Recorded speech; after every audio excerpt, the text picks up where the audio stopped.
정문일침입니다. 고려제강 한번 볼게요. 이번 종목은 고려제강. 거래가 많지 않아요. 그죠? 14,000계약 정도 됐네요. 그죠? 자, 시가총액을 한번 잠깐 볼게요. 4,600억짜리. 그죠? 자, 그러면 정문일침이 말하는 또다시 흐름단가 추정치를 한번 보도록 할게요. 이 종목은 어떤 식으로 움직였었나 한번 보도록 할게요. 흐름단가 추정치를 보게 되면 과거 데이터 값이 한 9개월 정도 지금 보이잖아요, 여러분. 그죠? 여기서 저 밑에서 올라왔겠죠? 올라왔다가 이렇게 꺾으니까 흐름이 어때요? 호가가 좀 올라가더라도 이게 내려오는 추세였다. 그죠? 이렇게. 그러면서 여기서 돌리면서 한번 이렇게 반등을 한번 했었다가 결국은 이 지지하자인 꼭지점을 극복을 못하고 다시 내려간 것 같아요. 그리고 나서 흐름 단가 추정치를 계속 부딪히면서 올라가지 못했다. 이번에 머리를 좀 들어요. 자, 그렇죠. 그런데 여기서 보면 이 저점이 이렇게 깨지 않고 올린 거나, 그죠? 이 고가를 돌파하지 못하고 꺾은 거나, 돌파하지 못하고 꺾은 거나, 이래서 큰 그림의 지지하전까지 같이 복각적으로 보는 것은 의미가 있다. 그러면 고려제강을 저는 딱 보는 순간 이게 무엇인가 이런 깔끔한 그 하락 추세였던 이 파동의 흐름을, 깔끔한 파동의 흐름을 제껴나가는 모습이 보이죠. 그러면서 여긴 어때요? 지지, 저항, 지지, 저항하고 교차를 많이 했던 부분인 것 같아요. 23,000원대가. 전 그러면 이런 종목을 보면은 반등할 수도 있겠다라는 생각을 갖게 되죠. 왜냐면 자연스러운 걸 넘겼어요. 자연스러운 거를. 처음으로다가. 자, 7월부터 약 8월 한 2달간 고가가 낮아지는 전형적인 하방의 흐름을 가다가 돌려놨다. 그러면 얘가 올려놨잖아요.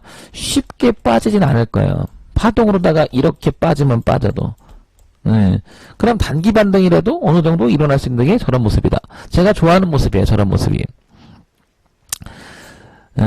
그런데 여기서 검은 선은 아직 못 돌렸잖아요. 그러니까 좀 기다려봤다가 검은 선이 꺾어서 요렇게 돌아가는 그 시점에서 한번 이렇게 들어가거든요.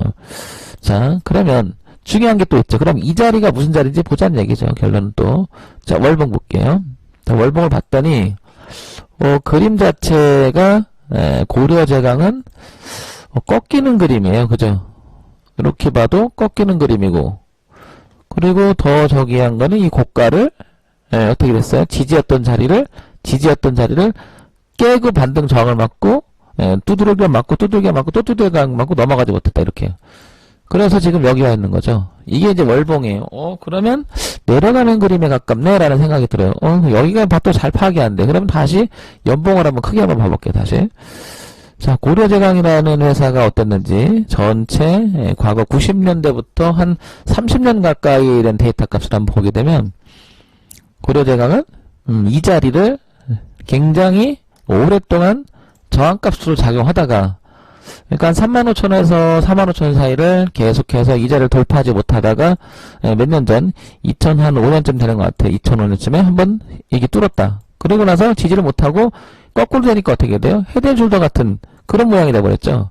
그 고려제강은 현재 연봉에서는 이런 그림을 만들어져 있는 상태이기 때문에 보시면 어때요? 여기가 지지하자 교체했던 3만원대 요일 때가 굉장히 넘어가기가 힘든 모습으로 나타나죠. 그러니까 여기까지 왔다가 반등해도 또 떨어지고 있는 모습이죠. 이렇게. 그렇죠. 그러면 여기까지도 잘 감이 안 와요. 주봉을 다시 가볼게요. 그러면 주봉을.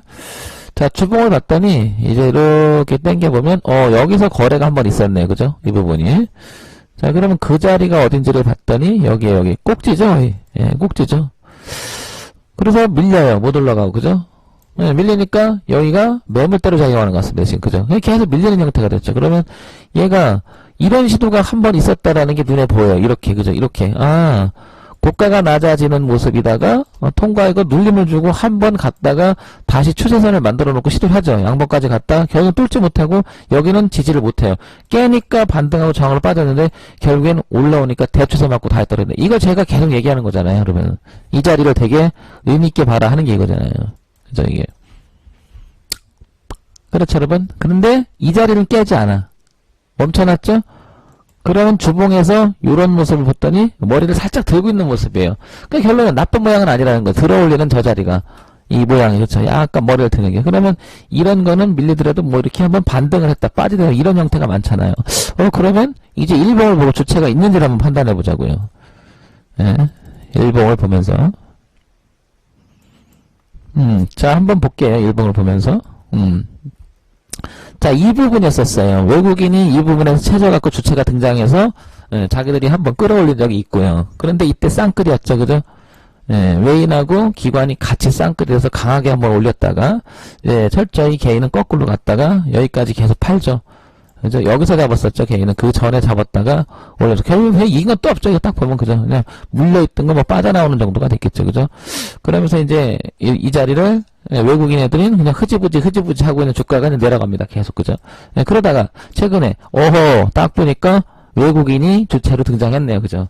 그러면 이 자리를 깨지 않겠다는 의지를 가진 외국인에 가까운 거죠. 그러면 이유 있는 자리다. 그럼 반등을 볼게 이런 거죠. 딱 봤더니 이렇게 고점이 낮아지는 것을 베꼈더라. 추세선을. 그죠? 그리고 안착을 시켰다가 여기서 반등 한 번 했었잖아요. 꼬리를 달고 다시 올라갈 때 괜찮은 것 같아. 이렇게 이끌 때. 그죠? 예. 그러니까 이거는 어때요? 올라갈 때 보면 어때요? 외국인이 잡아채주고 기관도 합세를 하려고 하고 개인은 뭐 그냥 파는데 소극적으로 팔죠. 그냥 올라오니까 파는 거죠. 그냥. 그러니까 우상향으로 가는 그림이 전혀 지장이 없는 그림이다. 그럼 다시 한번 가볼게요. 분으로. 자, 390짜리 봉을 보게 되면, 그래서 저는 이거를 이렇게 파등을 치길, 예, 그렇게 보여지는 거죠. 이걸 좀 이해가 됩니까, 이제 여러분? 이렇게. 그래서, 얘는 돌릴 수 있겠구나라는 생각이 드는 거죠, 이렇게.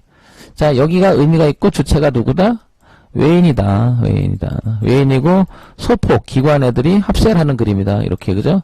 개인은 흐름을 방해하지 않는 개인이다. 그러니까, 예, 제가 이런 파악이 됐을 경우에, 이게 딱 됐다 그러면, 여기서 샀을 가능성이 엄청나게 농하죠. 예, 넘어가는 순간. 그러면 지금을 못 샀다 그렇다 하더라도 얘가 내려와서 이렇게 다시 지지하는 모습이 나오면, 예, 살아서 어느 일정한 범위까지는 올라갈 확률이 되게 높다. 대신 이제 제가 맨날 얘기하는 적극적으로 파느냐 소극적으로 파느냐 그걸 이제 구별하면서 판단을 하는 거죠. 주체가 소극적으로, 그러니까 순전히 그 눌림의 형태만 됐다가 올라가는 형태. 그러니까 밑으로 때리는 게 아니라, 그럴 때 이런 거 본다고 그랬죠. 16분을 보게 된다고. 이 얘기 들었었죠? 계속해서. 그럼 16분을 보게 되면 돌아가는 모습이 나올 때요. 예. 우상향으로 가는 건 어느 정도 결정이 났으니, 이런 거죠. 제가 얘기했듯이. 어떤 거냐면, 눌림을 주고 돌아간다는 말이 지금 여기는 어때요? 이렇게 최초 자리죠. 보세요. 그죠? 그리고 이거 외국인이 이 자리를 잡아채서 올리는 쪽이고요. 그죠? 그러면 올라가요? 이렇게 내려와서 돌아갈 때. 그럼 최소한에 여기 한 5분 봉이라도 줄여서 얘가 이렇게 갔잖아요? 그럼 내려왔다가 이런 모습이 나올 때. 돌리는 모습이 나올 때. 그러니까 이렇게 내려왔다가 출렁출렁 내려왔다가 다시 돌아가는 이런 모습이 나올 때. 결국에는 고점이 낮아지는 채널을 그리다가 저점을 높여가는 채널을 바뀔 때. 변곡 때 그때 공략할 포인트가 있다는 거죠. 그렇죠. 그거를 그래서 어떻게 돼요? 연봉의 개념도 똑같고, 월봉의 개념도 똑같고, 주봉의 개념도 똑같고, 일봉의 개념도 똑같고, 분의 개념도 똑같고, 더 작은 분도 똑같다는 거죠. 똑같다라고 지금 표현했었어요. 연, 월, 주, 일, 분, 더 작은 분까지. 무슨 말이냐? 결국에는 고가가 낮아지다가, 그쵸? 그림이 그려지다가 다시 저가를 높이면서 넥자리를 끼고 지지대를 만들고 넘어갈 때 가장 의미가 있다. 어떤 그림이어도 저 그림은 다 통한다는 거죠. 그렇게 개념을 잡았더니 상당히 논리적으로 괜찮다. 여러분들도 한번 배워보셔라. 그래서 이런 강의를 합니다. 여러분. 정문일침이었습니다.